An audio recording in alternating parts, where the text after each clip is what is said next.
Bom dia, pessoal. Vocês estão me ouvindo? Tudo certo? Eu sou o Giovanni, eu sou graduando aí da Universidade Federal do Paraná e eu vou moderar então essa palestra aí para vocês. Essa próxima palestra é sobre arquitetura de dados em saúde. A Larisa Laura, ela é graduada em informática biomédica, tem mestrado, doutorado em bioinformática, tem aí... Bom dia, Larisa. Bom Tem dia. uma sólida experiência aí em ciência de dados, 4 anos de atuação. Então, muito obrigado aí, Larisa, por aceitar o nosso convite, de compartilhar aí esse conhecimento com a gente. E fique à vontade, e qualquer dúvida a gente está à disposição. Aos usuários, aos participantes, não esqueçam aí de acompanhar então a gente nas redes sociais, compartilhar sua presença utilizando a hashtag SBIB2022 e marcando a gente aí no Instagram e redes sociais, @semana da IBM. Muito obrigado, então, passo a palavra aí a você, Larisa. Olá, pessoal, tudo bem? Bom dia, né? Quase boa tarde. Então, eu já fui apresentada, agradeço aqui o convite da semana e eu tô aqui para bater um papo com vocês. Eu não sei como é que eu faço para ver o chat, para ver se tem perguntas, né? Mas vamos lá, vamos conversar um pouquinho. Vou falar para vocês um pouco de arquitetura de dados, né? Dessa parte de arquitetura, das carreiras em dados em si, fiz uma apresentação um pouco mais genérica para a gente conversar um pouco mesmo sobre as carreiras em dados e falar um pouquinho do quanto que ter feito graduação em informática biomédica me ajudou a seguir uma carreira em dados, tá? Então, vamos falar um pouquinho, né? Vou falar um pouquinho da minha trajetória na informática biomédica, das carreiras em dados, né? Eu estive em algumas delas. Depois vou falar um pouquinho para vocês de arquitetura de dados, como que eu sigo uma carreira nessa área de arquitetura, o que você pode esperar, né, das funções, quais conhecimentos você precisa ter para poder ingressar nessa carreira, tá bom? Vocês vão me mandando aí que eu estou vendo aqui o chat. Essa sou eu, tá? Na Semana da Informática Biomédica 2007, na graduação, tá? Então eu era uma menina muito introvertida, super tímida, não gostava, não tinha assim, não era muito de conversar, eu era super quietinha, assim. Estava até aqui numa posição bastante desconfortável apresentando na semana meu projeto de iniciação científica na época, tá? Então, como que começou essa história com dados na minha vida? Eu fiz minha graduação em IBM, né, aqui na USP de Ribeirão. Eu sei que tem gente agora de vários outros lugares, né, pessoal? Não sei como que tá aí. Eu não tenho acompanhado muito como que tá essa questão do curso de informática biomédica nos outros lugares. E, assim, não tinha a menor ideia do que se tratava, tá? Vou ser bem honesto com vocês, não fazia a menor ideia do que se tratava, tá? Meu pai abriu o manual da USP, que na época era de papel, e falou assim, olha, isso aqui parece interessante, dá uma olhada, né? Meu pai estudou até a 4ª série. E eu embarquei nessa jornada sem saber o que esperar disso, né? Então, na minha época, quando eu me formei, ainda não tinha gente formada em IBM. Tá? Então, minha turma... Quer dizer, minha turma foi a terceira turma na época, né? Então, quando eu entrei, não tinha ninguém formado nessa época, atuando. Depois, para mim, acabou sendo um caminho seguro fazer uma pós-graduação. Então, durante a graduação, eu comecei a fazer projeto de iniciação científica, e aí eu fui para pós, porque era um caminho seguro, né, para mim ir para pós. Gente, não é igual agora que você termina a graduação e tem um monte de vaga, de estágio, de emprego, e as pessoas acabam optando ir direto para o mercado. Na minha época não tinha essa opção, assim, até tinha, mas era bem difícil. Então, o caminho seguro era ir para pós. Tá? Então, eu acabei fazendo pós-graduação em bioinformática. Eu fiz o mestrado e doutorado na área de bioinformática. E terminando o doutorado, ainda, nessa época, pessoal, não existia ciência de dados, não se falava em carreira em ciência de dados, tá? Então, eu estou comentando isso aqui porque é o que eu acho interessante. Eu não sei que ano que vocês estão da graduação, mas pode ser que vocês vão trabalhar em áreas que não existem ainda. E eu acho isso muito legal, tá? Provavelmente vocês vão ter mudanças na carreira de vocês para posições que não existem, tá? Se você está fazendo curso de informática biomédica hoje. E então não existia ciência de dados, né? A gente existia com outros nomes, né? Não era o que a gente entende hoje aí por ciência de dados. E aí também, na minha carreira, eu acabei querendo vida acadêmica. Então, assim, eu entrei, né? Queria fazer vida acadêmica, não porque a minha vida vai ser uma docente, vou tentar prestar concurso para docente e tudo mais. Tá, gente? Deu tudo errado, né? No bom sentido, né?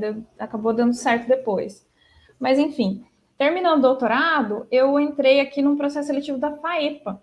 Tá? O pessoal que conhece aqui o HC de Ribeirão sabe que a FAEPA tem algumas vagas ali para a parte de técnico em informática biomédica, né? Que é aquela posição de técnico especializado em informática biomédica. Eu entrei nisso, tá? Então, entrei, fiquei aí acho que 3 ou 4 anos, tá? E eu já, nessa posição, já tinha uma atuação mais voltada para dados. Então, qual que era a atuação, né? Além de desenvolver, ajudar no desenvolvimento de sistemas, era analisar dados, tá? Então, analisar, já tinha aqui um background de machine learning, né? De inteligência artificial que eu tinha desenvolvido durante a pós. Então, eu comecei a atuar como cientista de dados já, né? Então, a minha primeira atuação como carreira de dados. Do HC, eu acabei indo para o Einstein, como cientista de dados. Então, no Einstein, eu tive mais exemplos aqui de atuação na área de dados e tudo mais, alguns projetos dentro do hospital. E depois, eu fiz a migração para a arquitetura de dados, né, agora na AWS. Tá bom? Então, eu também sou nova em arquitetura de dados, então o que eu vou falar é que eu ainda estou no processo aqui também de descobrir o que é ser um arquiteto de dados, tá? E então, vou falar isso para vocês um pouquinho. Mas assim, pessoal, para ser bem sincera, né? Se eu tivesse que falar para vocês que a trajetória da gente, né? Eu acho que a trajetória da gente é importantíssima para a gente conseguir, para a gente ir trilhando, né, determinados caminhos que nem sempre vão levar a gente para onde a gente quer, tá? Então, acho que é importante falar isso. Às vezes, um curso que você faz, você não espera nada, né? Vai ser útil para você lá na frente. Uma das coisas que foram úteis para mim, e aí agora, né, eu sei que eu vou falar uma coisa que é meio que na contramão do que a gente acredita quando está na graduação, né? Quando eu estava na graduação, tinha várias disciplinas que eu não achava importantes e eu não dava crédito. Então, não me preocupava muito. Eu achava que as disciplinas tinham que ser mais atualizadas, que eu tinha que aprender várias coisas que o mercado pede e tudo mais, né? E hoje eu tenho uma visão um pouco diferente, tá? Eu acho que a experiência que eu tive na pós e na graduação, né, a base ali, parte de estatística, parte de matemática, foram as bases que me proporcionaram estar numa carreira de dados hoje, tá? Eu vou falar um pouquinho para vocês. E aqui tem muita confusão, tá, pessoal? Então, vamos falar um pouquinho das carreiras de dados. Hoje a gente tem várias carreiras de dados. Então, a gente tem cientista de dados, engenheiro de dados, analista, engenheiro de machine learning e o tal do arquiteto de dados. O que é isso, galera? Olha, difícil, né? A gente definir. Olá, pessoal, bom dia. Manda pergunta aí, vamos interagir um pouco. Eu não gosto de ficar aqui falando sozinha. Vão interagindo comigo aí no chat. Então, pessoal, as carreiras de dados, quem que é o cientista de dados? O cientista de dados é meio que o full stack dos dados, assim, vamos pensar dessa forma. Quando você vê uma posição de cientista de dados, né, normalmente vão te falar que você vai receber esses dados, né, já ali prontos, entre aspas, né, e você vai aplicar técnicas de aprendizado de máquina, de deep learning, de IA, enfim. Mas não necessariamente vai ser só isso, né? Então, o cientista de dados hoje, ele tem uma atuação bastante ampla. Tem que ser o cara que vai conseguir fazer uma análise, tá? Vai conseguir extrair informações de dados brutos, fazer todo o pipeline de dados, limpeza, e depois ele vai chegar ali num modelo, tá? Num modelo de machine learning, tá certo? E então é um cara que acaba fazendo todo o processo na vida real, na prática, tá?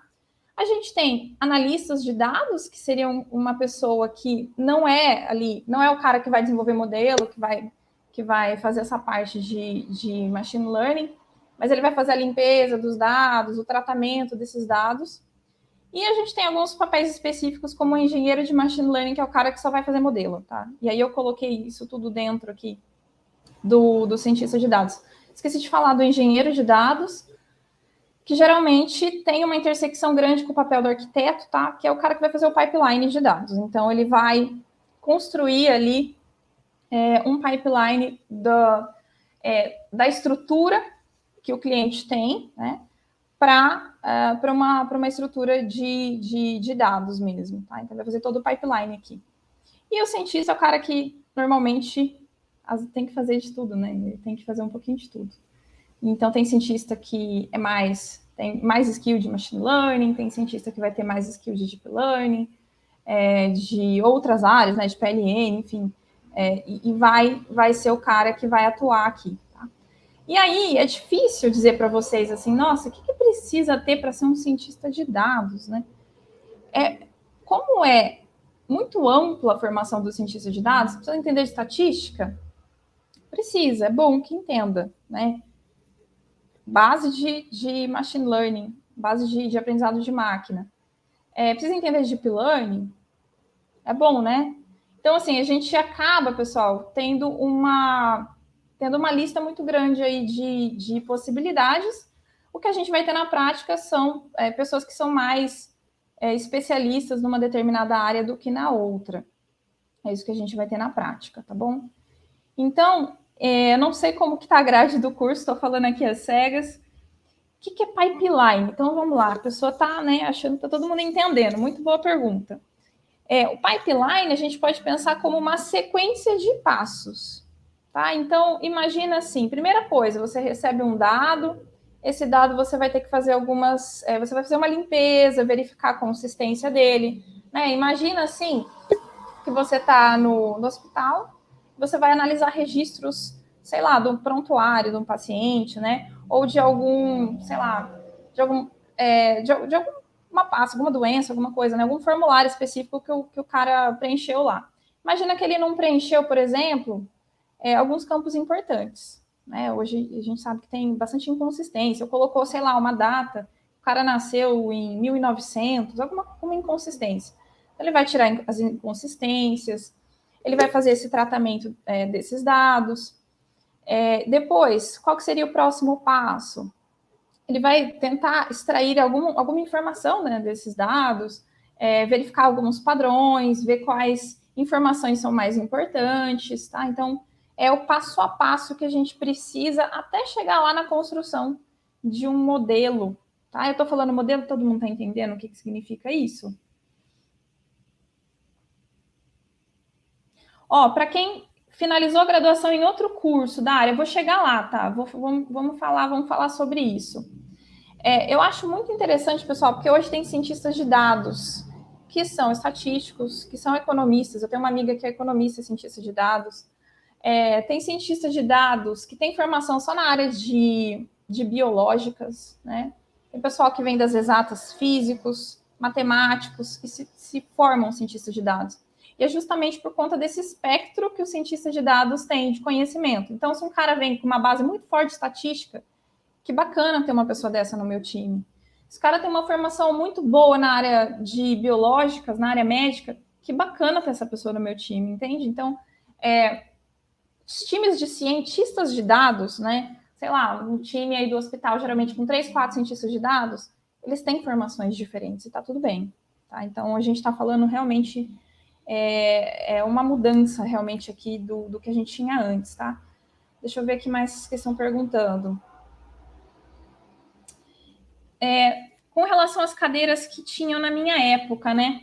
Na minha época tinha disciplinas de aprendizado de máquina mesmo. Tinha aprendizado de máquina 1 e 2. Tá? Eu não sei como que tá agora, mas a aprendizado de máquina 1 era machine learning e 2 era mais a parte de redes neurais, tá? Ainda não se falava de deep learning nessa época. Coisas que faltou, né? O que faltou para mim na época da graduação? Olha, se a gente for pensar em coisas que eu gostaria de ter, não sei se faltou, tá? Eu acho que faltou para mim um pouco de teoria da computação, sabe? A parte mais base ali de linguagens formais, e eu não tive isso na graduação, tá? Acho que vocês têm. Mas eu acabei fazendo isso lá em São Carlos. Peguei outras disciplinas durante a pós, porque é a base de IA, né? Então, essa parte, assim, eu acho que faltou um pouco para mim. Computação em nuvem, eu acho que, devido também à época que eu me formei, tem muitas coisas que hoje a gente tem que correr atrás, e vai ser o mesmo com vocês, gente, porque não tem jeito, né? Então, tem coisas que vocês vão atuar mais para frente que ainda não chegou aqui, tá? Não chegou aqui na universidade, não por culpa da universidade ou dos professores, né? É porque esse conhecimento ainda não tá pronto, tá? Então, nesse sentido, eu acho que, para mim, faltou muito mais eu dar valor ao que eu tive na graduação do que, de fato, algum conhecimento que me faltou, sabe? Que os professores, né, não passaram. Vou dar um exemplo para vocês. Durante a graduação, eu não gostava de processamento de imagens. E eu tive as disciplinas de processamento de imagem, recuperação de imagens, e eu vinha trabalhar com isso, vinha trabalhar com deep learning, com processamento de imagens. Então, esse conhecimento que eu podia ter, né, prestado mais atenção na aula, me faltou mais para frente, tá? Mas por minha culpa mesmo, tá? Cara, isso de estudar por curso online, eu vou discordar de você por uma razão, tá? E eu vou te falar com relação ao mercado hoje. Hoje, pessoal, tem cientistas de dados e cientistas de dados. Tá? Tem cientista de dados que vai fazer os seus cursos online aí, e tem várias plataformas que têm cursos online, mas elas não aprofundam a base, né? Então, gente, já vi curso do Coursera, da Udemy, todos esses cursos. Eles não explicam o porquê das coisas com muita profundidade, tá? Então, a gente tem que lembrar, e isso eu sou muito crítica com relação a cursos de machine learning, eu sou chata mesmo, tá, gente? Desculpa aí. Mas eu acho que falta um pouco da base, né? Vocês já tentaram fazer o curso do Andrew? Acho que é o curso de Machine Learning clássico que tem no Coursera. Tá? Ele vai explorar a base matemática das coisas.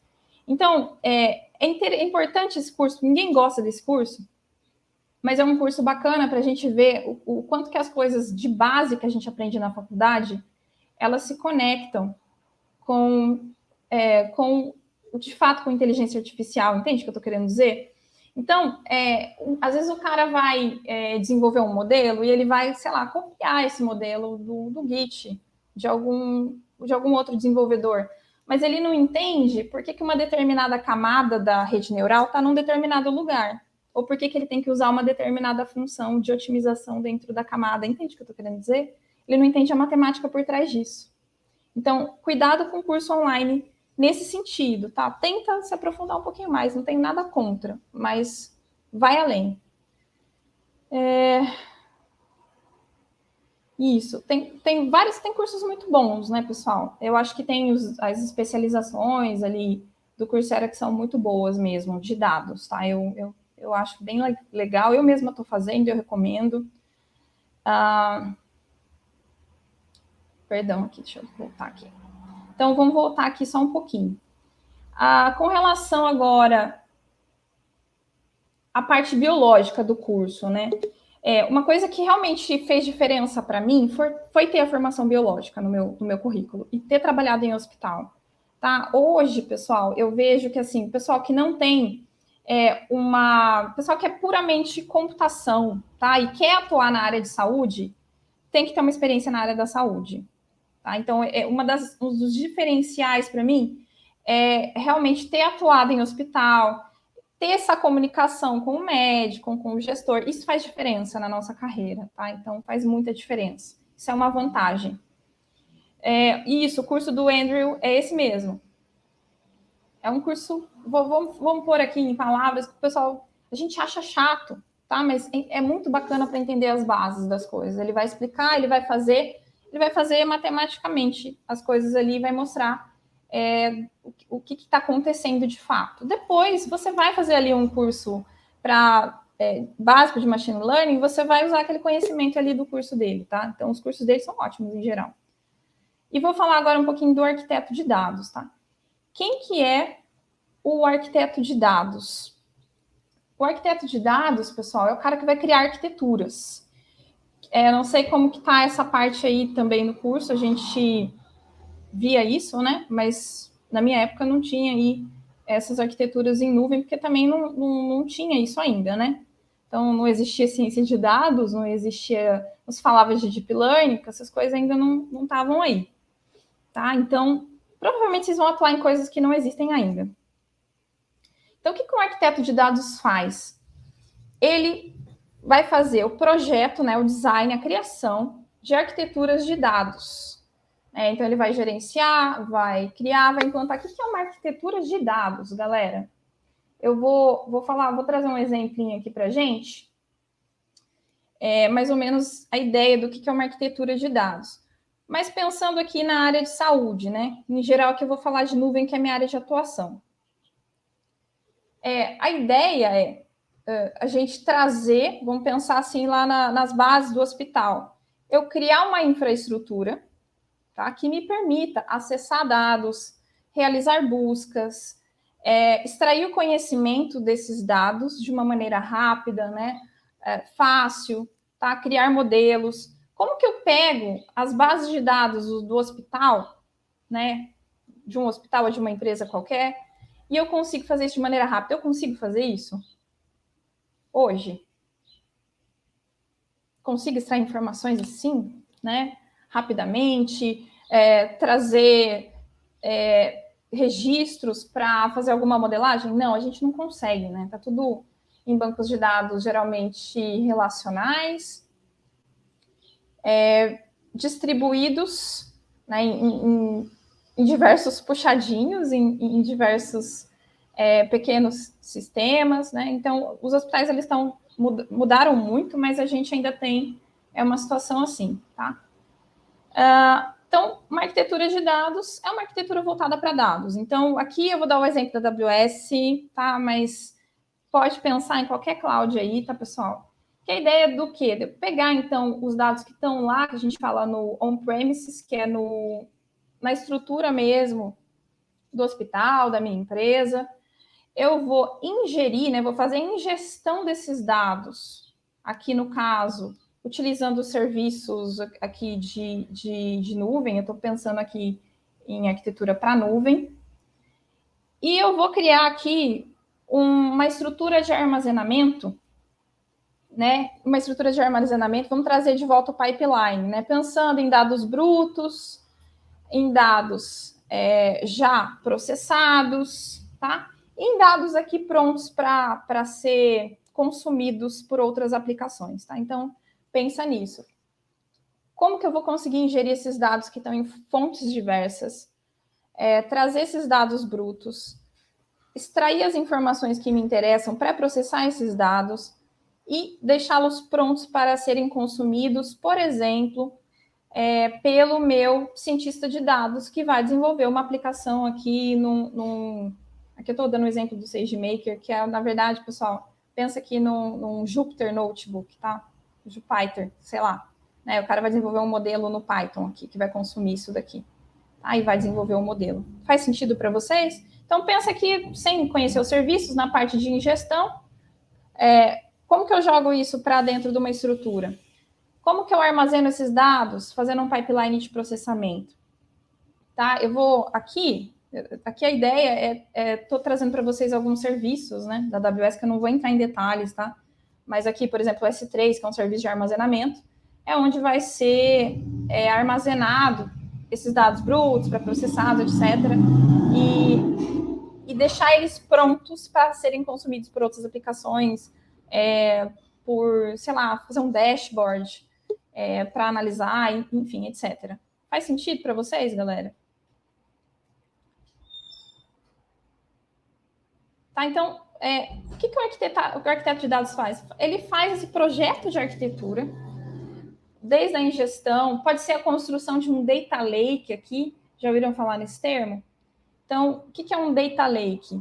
Um data lake, né, a gente tinha mais o conceito de data warehousing, né, mas a ideia do data lake é que a gente consegue colocar dados neles de diversas fontes, estruturado, não estruturado, que faz todo sentido para a gente no contexto de saúde. Então, eu vou ter o dado do prontuário, que vai estar estruturado, eu vou ter um dado de RIS, com R, né, o dado lá do pessoal da radiologia, que vai ter uma imagem da ICON, etc.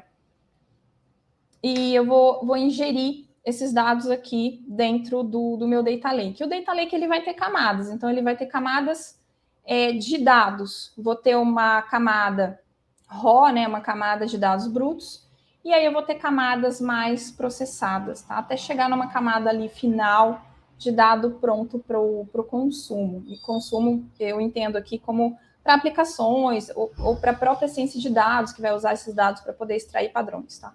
Então, o papel do arquiteto de dados é construir isso. E, no meu caso mais específico, eu sou uma arquiteta de dados machine learning, vamos pensar assim, né? Então, o que eu faço olha, tá aqui uma arquitetura interessante para o seu problema, vou lá, converso com o cliente, tem esse problema aqui, como que a gente resolve? Olha, vamos fazer uma POC, uma prova de conceito. Beleza, vamos fazer uma prova de conceito. Levanto os requisitos com o cliente, uma engenharia de software aí, né? Então, vou lá levantar requisitos com o cliente, vou fazer as perguntas pertinentes para a arquitetura de dados. Então, quais seriam essas perguntas? Que tipos de dados que você tem, né? Qual que é o formato, qual que é o volume, né? E aí, baseado nessas perguntas voltadas para dados, vou modelar uma arquitetura de dados e vou, né, apresentar para ele aí um projeto de dados, tá? Um case de dados, alguns testes, geralmente um modelo, para ele ficar feliz e querer mais, tá? Então, é basicamente isso. Dentro da parte de arquitetura, a gente tem outros papéis, galera. Não fica só aí, não. Então, tem arquiteto de dados. Então, o que o arquiteto de dados ele vai ser especialista? Ele vai ser o cara que vai, então, criar essas estruturas aí. Pode ser em cloud, tá? Pode não ser em cloud. Eu dei o exemplo da cloud aqui. Que deixar esses dados prontos, ele tem que atender, por exemplo, as questões de segurança da informação, tá? Lei de proteção de dados, tem que estar preocupado com isso na hora de construir a arquitetura. Além dos arquitetos de dados, a gente vai ter os arquitetos de soluções, tá? O arquiteto de soluções, geralmente é o cara que vai construir arquitetura para problemas, assim, diversos, tá? E envolvendo hardware, software, a cloud em si, né? Então, o arquiteto de soluções, ele é um cara mais generalista.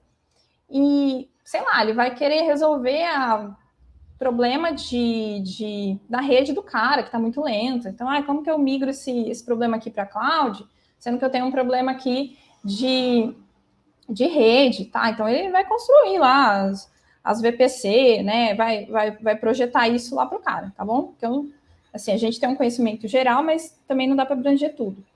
E o arquiteto de cloud é o cara que é especialista em cloud. E esse é o cara que vai falar assim, bom, para esse problema aqui, esse serviço resolve, esse serviço resolve, esse projeto resolve, tá? Percebam que tem intersecção, tá? Então, assim como aqui tem intersecção, aqui também tem intersecção, né? De novo, tem arquiteto de dados que vai ter um conhecimento mais amplo, né, do que outro, né? Ou um cara que vai ser mais focado em machine learning do que o outro, enfim. Faz sentido? Isso. Geralmente, os custos também, né? Então, o cara também você vai apresentar para o cara uma proposta de arquitetura de dados para a saúde e você vai ter que mostrar os custos para ele, né? Será que ele, né? Você quer fazer o custo esse aqui, cara, para você levar para a nuvem com esse serviço, né? Vai ter essa discussão aí, tem toda uma parte de ES mesmo. Então, aqui eu dei um exemplo para vocês, que nem eu estou enxergando, mas a ideia de ter vários serviços aqui que vão ser responsáveis pela ingestão dos meus dados, tá? Então, aqui eu vou dar o exemplo do DataSync, que é um serviço da AWS que faz a sincronia de dados do on-premises, né, da infraestrutura local para a nuvem. e aí vai colocar isso tudo no S3, que é um serviço de armazenamento. Depois aqui tem alguns outros serviços, pode ser o Glue, né, aqui, eu não estou enxergando, mas tem o Glue, o Kinesis, né, então consigo pegar dados em tempo real e colocar junto com dados que não sejam de tempo real, para poder construir uma dashboard, por exemplo, para tomada de decisão, tá? E aqui, por exemplo, o Machine Learning está aqui, ó, tá? Então, nesse caso, vamos supor que eu tenha aqui, então, nesse bucket do S3, nesse armazenamento do S3, a minha base de dados para construir um modelo aqui via SageMaker, tá? Que no caso vou pensar aqui como se fosse um notebook, né? Então, a parte de Machine Learning é criação de modelos de Machine Learning, então tem o treinamento dos modelos, né? A gente vai treinar, validar esses modelos, criar endpoints para que esses modelos estejam disponíveis numa API, né? Que possam ser acessados aí dentro dos sistemas do hospital e tudo mais. Mas que pé que a gente está de fato, né? E aí eu acho que é bacana eu falar sobre isso, porque vai de encontro com a formação de vocês, sei lá, se vocês querem atuar nessa área. Deixa eu ver aqui qual que é corriqueiramente a prática que tu acaba utilizando mais para o dia a dia. Otávio, vai depender muito, né? Larisa, atuo muito com Deep Learning, tá? Então, por quê? Porque eu estou num time que tem outras pessoas que atuam mais com Machine Learning, mas eu hoje atuo mais com Deep Learning. Então, eu fiz projetos com tomografia, por exemplo. Imagina que você tem lá um exame de tomografia que tem um órgão. E aí o médico vai lá, faz uma anotação, quer dizer, ele desenha aquele órgão, né, num aplicativo, salva aquela máscara. Então, eu vou lá e desenvolvo um modelo para conseguir fazer essa segmentação automática, tá? Então, segmentação automática, classificação, sei lá, de raio-x. Você tem um raio-x de pulmão e você quer classificar se aquilo é uma infecção viral, bacteriana, né? Alguma doença específica, classificação, sabe? Então, eu tenho atuado nesses projetos com imagens, tanto no Einstein, que foi meu último trabalho, quanto aqui na AWS também. Você já viu algo de computação? Eu vi umas palestras sobre isso, mas não achei aplicado. Seria uma rede de hospital, por exemplo. Cara, não sei. Computação, nunca ouvi falar. Quem que é responsável pelo deploy? Tá, então, vamos por partes. Então, assim, na verdade, pessoal, dentro da AWS, eu vou falar um pouquinho mais da AWS. Eu atuo em Professional Services. Então, Professional Services é meio que um time de especialistas para solucionar problemas que as pessoas não conseguem solucionar sozinhas. Mas a AWS em si, qual que é a ideia? Né? A ideia é que a pessoa sozinha aprenda a usar o serviço, aprenda a usar a nuvem, e ela tenha autonomia. Não dependa da AWS para fazer isso. Quando ela depende, aí entra o Professional Services e fala, bom, temos aqui um especialista em inteligência artificial, em Deep Learning, que vai fazer isso para você. Tá? Então, nesse sentido, depende. Normalmente a gente espera que a pessoa, né, o hospital, tenha um time de pessoas ali, dê o treinamento para essas pessoas, para usar a computação em nuvem, e a gente atua pontualmente, mas tem casos em que quem atua é a gente e a pessoa faz para mim, entende? Então, tem esse caso aí. Tá? Então, depende. Vamos falar um pouquinho que pé que a gente está. E eu acho que aí entra a parte que eu acho importante para vocês. O pé que a gente está hoje é hospitais maiores, né? Estão construindo data lakes, estão nessa fase aqui do data, construir o data lake, tá? Então, eles estão aqui, querem trazer para a nuvem. Se a gente for pensar, pessoal, imagina a quantidade de dados que a gente tem hoje, como esses dados eles vão crescendo, tá? E o hospital ele tem que manter esses dados, sei lá, por 20 anos, né? Não sei aqui exatamente qual que é o tempo que ele tem que manter, por exemplo, um exame. E depois, né, esse exame que está no sistema, sei lá, ele vai para um disco físico. Então, tem todo esse processo que vai crescendo. Então, vai crescendo em armazenamento e tem uma hora que isso tudo fica inviável, né? E a tendência é que fique inviável. Então, a ideia de armazenamento em nuvem faz muito sentido, certo? Mas o que a gente percebe é que as pessoas ainda estão nessa fase aqui, ó, de armazenamento. Então, ainda não se está muito preocupado, não se sabe o que faz com o dado ainda, né? Então, mas como que a gente vai fazer? Como que eu aplico IA aqui? Então, a gente está caminhando ainda para esse nível de realmente extrair informação. Tá? Nesse sentido, eu até fazendo um comparativo aqui com a questão ali da área financeira. O pessoal de banco, tá? O pessoal do setor financeiro, com relação à saúde, eles estão bem à frente, porque essas pessoas já estão nessa fase de criação de modelos, de estatística, tá? Dessa parte de gerenciamento já há mais tempo, né? Então, a área de saúde está chegando agora para essa parte. Então, precisa de gente. Eu vejo hoje que a maior parte dos times de cientistas de dados, de arquitetos de dados, são sobrecarregadas, porque não tem gente para contratar, tá?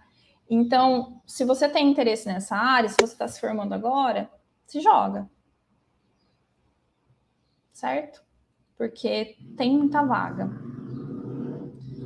Então, levar, assim, essa parte de cloud também, né? Pouca gente ainda tem formação, tem certificação. E essa certificação faz uma diferença grande no seu currículo. A gente vai falar sobre isso também.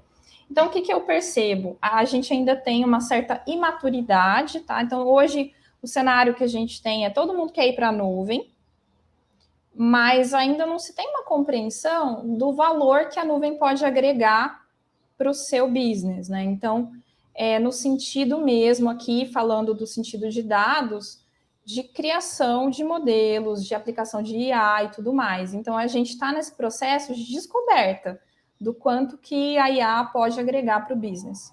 Tá? Na prática, é isso que está rolando. Ó, vamos ver mais perguntas. Dados da área médica são muito sensíveis. Tá? Esse processo pode ser seguro? Sim, vamos falar um pouquinho sobre isso. Essa questão assim, é importante. Vou falar aqui um pouquinho do que é, como que funciona na AWS. A gente tem, inclusive, serviços, pessoal, para buscar informações que não deveriam estar na nuvem. Tá? A gente tem serviços até para fazer isso. A responsabilidade do dado dentro da nuvem, ela é do cliente. Tá? Então, as empresas, né, de cloud aí, vamos colocar mais genérico, elas são responsáveis pela segurança da nuvem. Mas quem que é responsável pela segurança na nuvem? É quem está desenvolvendo. Tá? Então, é perfeitamente seguro? Tem como atender LGPD? Tem, a pessoa também tem que saber o que está fazendo. Por exemplo, você consegue manter os dados, e até um requisito, que você mantenha dados no Brasil.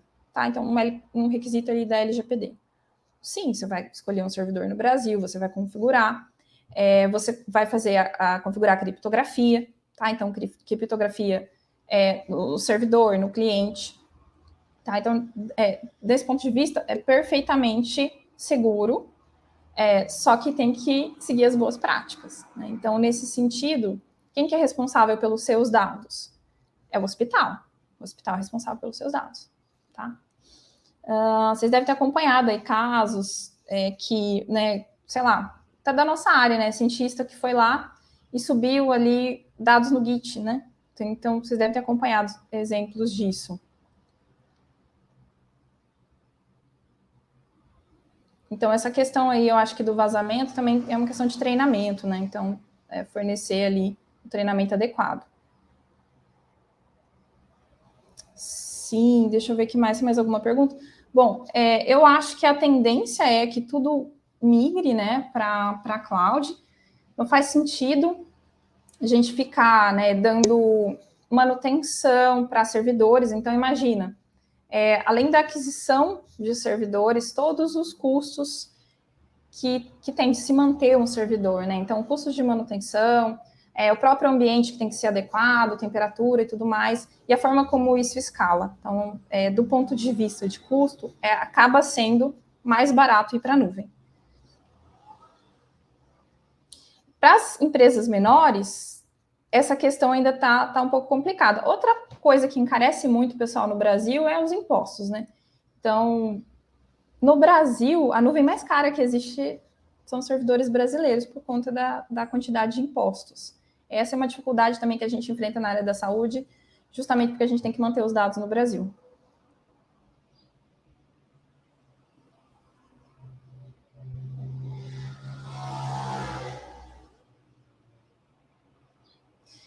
Na verdade, assim, os bancos eles têm dados em nuvem, né? A maioria dos bancos tem dados na nuvem, sim, pessoal. E a questão da LGPD também é uma questão que é totalmente ali,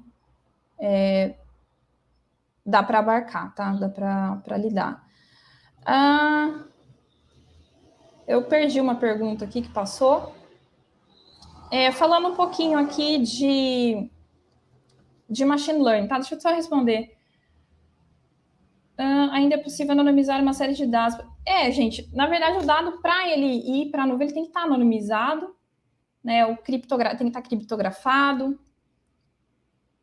A cloud no Brasil, ela está engatinhando, mas, assim, em termos, se a gente for comparar com a América Latina, ela está já, dos países da América Latina, o Brasil é o que está mais à frente.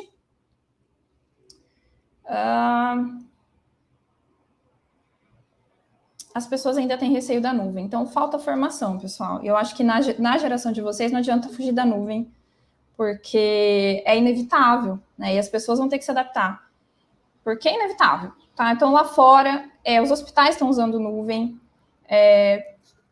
Enfim, tem várias arquiteturas. Se vocês entrarem no blog da AWS, vocês vão ver exemplos, por exemplo, até de radiomics na nuvem, tá? Vocês vão ver cases de hospitais que migraram para a nuvem. Então, por exemplo, né, o hospital tem ali a parte, né, algumas partes, o PACS, né, a parte nearline, como que se migra isso para a nuvem, exemplos práticos de hospitais que fizeram essa transição, tá? Aqui eu vou dar um exemplo mais da parte de ciência de dados, né? Então, a ideia aqui, né, de construção de um pipeline completo de dados na nuvem, tá? Então, meu dado é armazenado num S3, ele vai ser lido, né? Ele vai ser lido, pré-processado, tá? Ele vai ter um tuning de parâmetros para modelo, né? Toda a parte de treinamento de modelos aqui. Todo o treinamento e depois a seleção do melhor modelo, tá? Depois disponibilização disso num endpoint. Só mais um exemplo aqui de possibilidade de arquitetura de dados, mas aqui só voltada para machine learning. Mais perguntas? O Paulo, por causa da questão da LGPD mesmo, né?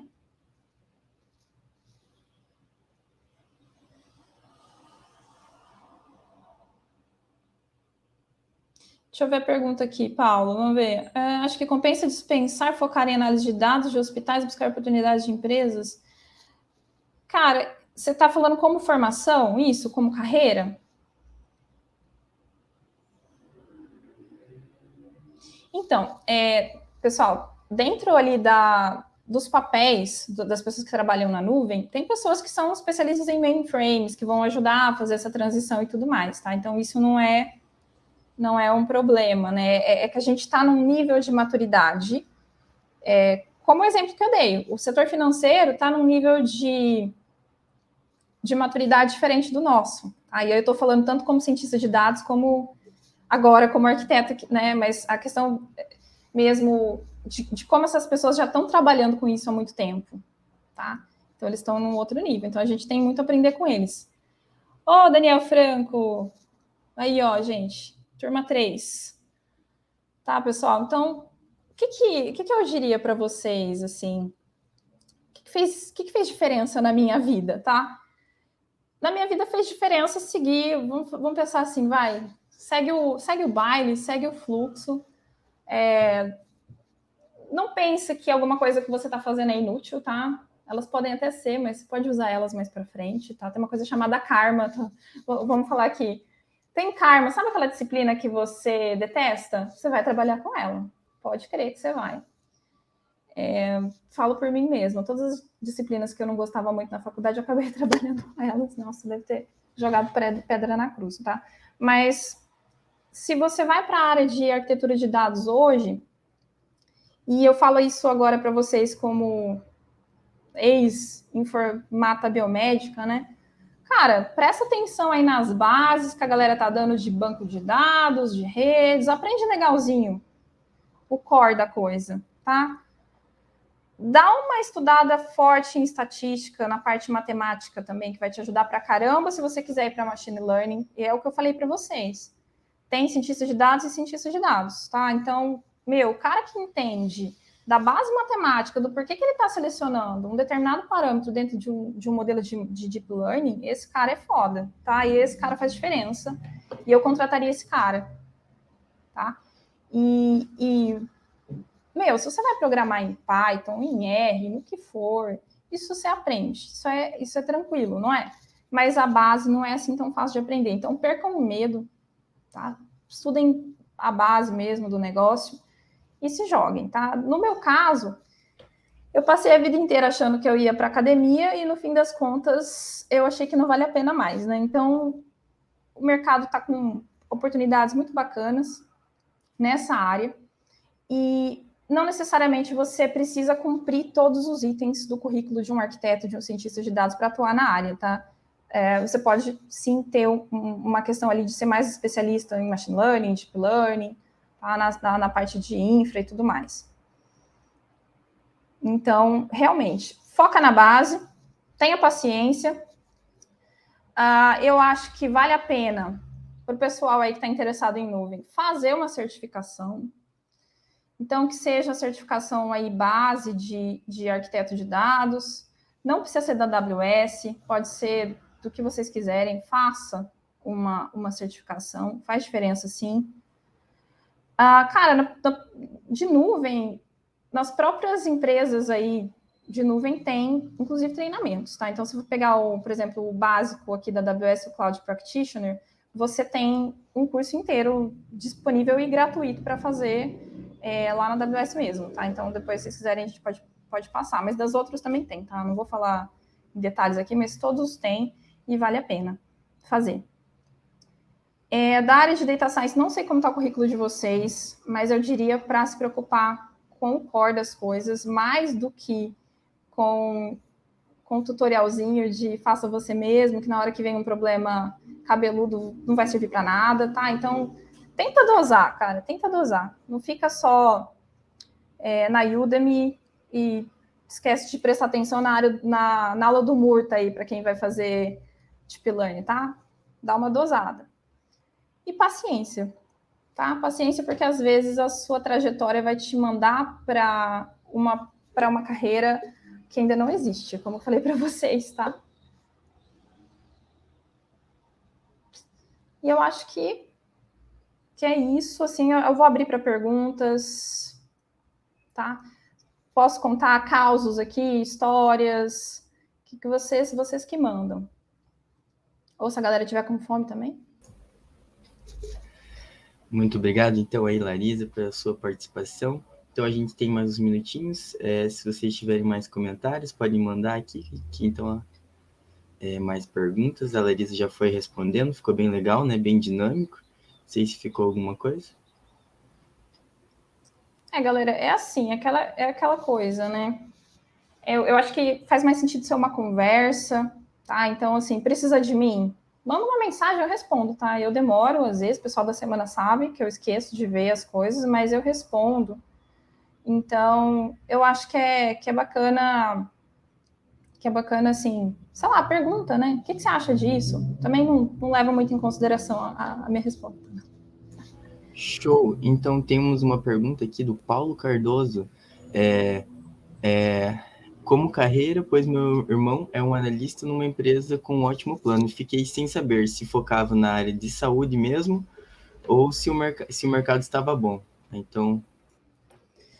Gente, eu acho que essa questão de currículo é legal vocês pensarem quais que são o que é o diferencial de vocês, sabe? Vocês que estão fazendo informática biomédica, qual que é o seu diferencial? É fazer informática biomédica, entendeu? Da mesma maneira que se tem um estatístico aqui, ou um matemático aqui, que está indo para a área de dados, cara, qual que é o seu diferencial? É manjar de estatística. Entende? Se você é um estatístico e está aqui, você entende mais estatística que eu, com certeza. Tá? Então, foquem no que faz o currículo de vocês diferente. Tá? É isso que o mercado precisa. E precisa de pessoas que abracem aí essa diferença também. Legal. Samuel trouxe mais uma pergunta. Por sermos um curso interdisciplinar, você acha que isso prejudicou, faltou em conhecimento em alguma coisa? Acho que isso é meio que... Isso me ajudou na vida, sério. Eu acredito que assim, a área de dados, pessoal, ela é uma área interdisciplinar por natureza, tá? Então, o fato de vir de um curso interdisciplinar é surreal, assim, porque você vai... Tá, tudo bem, mas você não vai ser a pessoa, sei lá, que de repente vai saber tudo de estatística. Mas, meu, talvez não seja isso que as empresas estão buscando, sabe? Mas um profissional que consegue conversar com um médico. Eu acho assim, tive muitas oportunidades por conta de ser interdisciplinar. E vocês vão perceber isso quando vocês conversarem com uma pessoa que tem uma formação puramente computacional. A diferença que faz. Tá? Então, essa não é sua fraqueza, tá? Esse é o seu diferencial. Legal. Acho que a gente tem mais uma pergunta aqui da Marisa. Obrigado, Larisa. Como está a maturidade da governança de dados na área de saúde do Brasil? Eu acredito que ainda está incipiente, tá? A gente tem ali os hospitais que já estão trabalhando com isso, que são os hospitais maiores. Mas isso ainda não é uma coisa que o pessoal não está nesse nível. A gente não está nesse nível ainda. A gente está caminhando para ele. Tem coisas pontuais, tá? Então, é bacana que a gente vocês têm o contato com o pessoal de pesquisa aqui do HC, né, com os docentes que vão aí dar palestras para vocês, né, que tem algumas coisas que o pessoal está fazendo, às vezes, dentro da academia, mas que não está fazendo ainda no mercado, tá? Então, tem aí uma certa diferença. O Renato, que participou aí do nossa palestra, nossa primeira palestra, tem uma pergunta também. Larisa, o que você acha do movimento a favor aí da Open Health? Eu acho que tem que ser tudo open, gente, na vida. Legal. Mais uma pergunta do Paulo Cardoso. Você acha que tem oportunidades em hospitais, área de saúde, mesmo para plano de carreira, como em empresas de dados sem ser em saúde, como IBM, Amazon? Vou ser sincera agora, tá? Se você quer crescer, infelizmente, ainda dentro do hospital, nós ainda não temos esse espaço. Eu acredito que talvez a geração de vocês vá ter esse espaço, mas como não médica, como não profissional de saúde dentro do hospital, tá? Área de tecnologia, dificilmente vai ter um plano de carreira estruturado para você, tá? Para você chegar num nível ali sênior especialista, tá? Então, além do que, né, talvez seu salário ali não vai estar tão competitivo quanto nessas empresas aí que você mencionou. Mas é o lugar que vai, de repente, também trazer um diferencial para a sua carreira, tá? Então, foi o que aconteceu comigo. Vai para o hospital, fica um tempinho lá, aprende, né? Que diferencial que vocês querem trazer para o currículo de vocês hoje? Tá? Então, assim, para mim fez diferença também a pós-graduação, não posso deixar de falar dela, tá, pessoal? A pós-graduação me levou direto para o sênior. Mas tá, eu estava lá ganhando uma bolsa, né? Enquanto os meus amigos já estavam, né, com um salário bom ali. Mas eu também saí da pós e fui para o sênior, né? Então eu não fiz também o processo ali de passagem, tá? Dependendo do que você for pesquisar também na sua pós. Legal, então mais uma pergunta agora do Otávio. E fora da área da saúde, seria o fator financeiro a porta de entrada do cientista de dados? Eu quero muito seguir na carreira de ciência de dados e creio que se eu tivesse uma primeira interação seria por essa área. Eu acho assim, o setor financeiro tem muito a oferecer, sim. Tem muitas oportunidades nessa área. Mas se você gosta da área de saúde, tem muita oportunidade também, tá? Mas aí eu não entendi muito bem sua pergunta. Eu acho que tem portas. Gente, digita no LinkedIn, cientista de dados júnior, pleno, e vê a quantidade de posições que vocês vão ter disponível, tá? Tem muitas posições. Paulo Cardoso perguntando se você acha bacana participar de alguma empresa que não seja relacionada à área de saúde para a nossa carreira. Eu acho que toda experiência vale a pena, sabe, Paulo? Então, assim, se você tem uma afinidade com uma outra área, vai, sabe? Mas eu acho que talvez não pela questão financeira, eu acho que vai ter ali posições que vão ter, vão se equiparar ali, tá? Mas depende do que você quer aprender e agregar. Eu acho que tem informatas biomédicos trabalhando na área de saúde, tem gente que não tá, gente que mudou completamente de área. O Aloísio Olímpio está perguntando, quero saber sobre a sua opinião sobre o papel da enfermagem. Olha, Luiz, você é da enfermagem, está querendo ir para a área de dados também? Eu acho que tem muito espaço para quem tem esse conhecimento, tá? Tem muitas questões dentro da enfermagem que são abertas, né? Por exemplo, as escalas, né? Então, se você é enfermeiro, você já deve ter passado por uma escala, né? E nem sempre é uma coisa muito agradável. E assim, eu acho que é um cara que também está com esse expertise, também tá em falta, que se migrar para tecnologia vai ser sucesso, tá, gente? Né, as pessoas, né, migra todo mundo para tecnologia agora, né? Muda de profissão.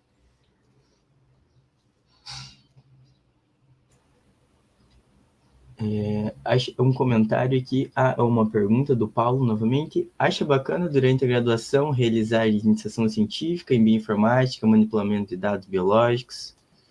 Eu acho. Eu acho que a graduação é para vocês explorarem todas as oportunidades. Sabe, vai fazer estágio, vai fazer IC, tá, pessoal? Façam mesmo, se joguem, faz tudo que tiver disponível. Vocês nunca mais vão ter essa energia, tá? Não, vale a pena. E, assim, principalmente essa área de bioinfo também, Paulo, se você gosta, eu acho bem, bem bacana. Tem bastante espaço aí para os cientistas, aí a parte de dados, mais na área de bioinfo, tá? Eu não explorei tanto isso, mas pessoal de Big Data, aí tem um pezinho mais nessa área aí.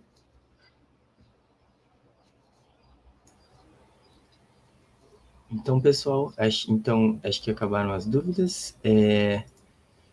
Muito obrigado novamente aí a Larissa por topar o nosso convite aí de participar. Então, é isso. Larissa, quer dar algumas palavras finais para a gente? Galera, sabe, vocês estão no caminho certo, assim, aproveitem a graduação,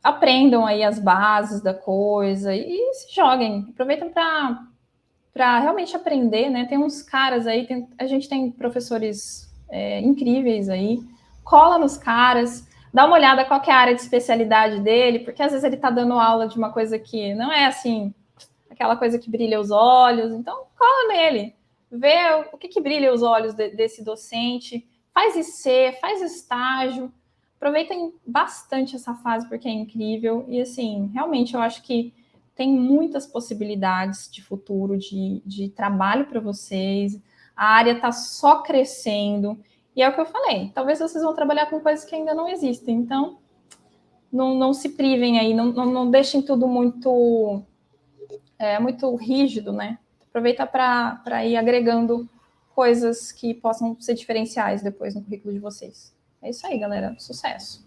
Legal. O chat aí está agradecendo aí, também agradeço. Acho que foi muito bacana você trazer, justamente por a gente poder enxergar em você uma oportunidade, uma visão, uma coisa que você não tinha na sua graduação. Muito legal você se disponibilizar, estar aqui, compartilhar com a gente, tranquilizar mesmo a gente aí, para que às vezes a gente realmente acha que está sem rumo, que a gente está aprendendo tanta coisa, mas muito legal ouvir, assim, uma experiência de alguém aí que passou por esse processo que a gente está passando agora. Então, muito obrigado aí novamente.